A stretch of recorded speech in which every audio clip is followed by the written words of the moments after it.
Settings করে রাখুন। ফেসবুকে একটি সেটিংস করে রাখলে বাদ ভিডিও আপনার সামনে আসবে না, বাদ ভিডিও বাদ ফটো আপনার সামনে আসবে না। তাই ফেসবুকে একটি সেটিংস করে রাখুন। প্রথমে আপনার ফেসবুক ওপেন করবেন। ফেসবুক ওপেন করার পরে থ্রি ডটে ক্লিক করবেন। এখানে আছে সেটিংসে ক্লিক করবেন।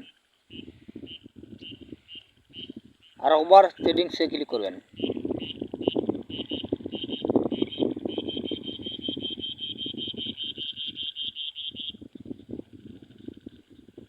কন্টেন্ট এখানে ক্লিক করবেন। এখানে কন্টেন্ট আছে, এখানে ক্লিক করবেন।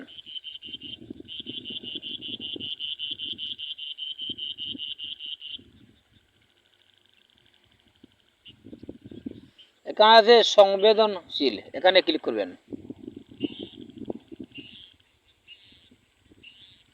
এই দেখুন, এখানে যদি আপনার উপরেরটা সিলেক্ট করা থাকে তাহলে নিচেরটা আপনি সিলেক্ট করে নেবেন।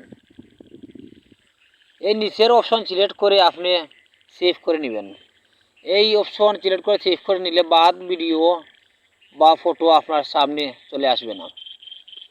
তাই আপনারা যদি বাদ ভিডিও বা ফটো আপনার সামনে চলে আসে তাহলে এই সেটিংটি আপনারা করে নেবেন। তাই আজ এই পর্যন্ত আমার ভিডিও। সবাই ভালো থাকুন।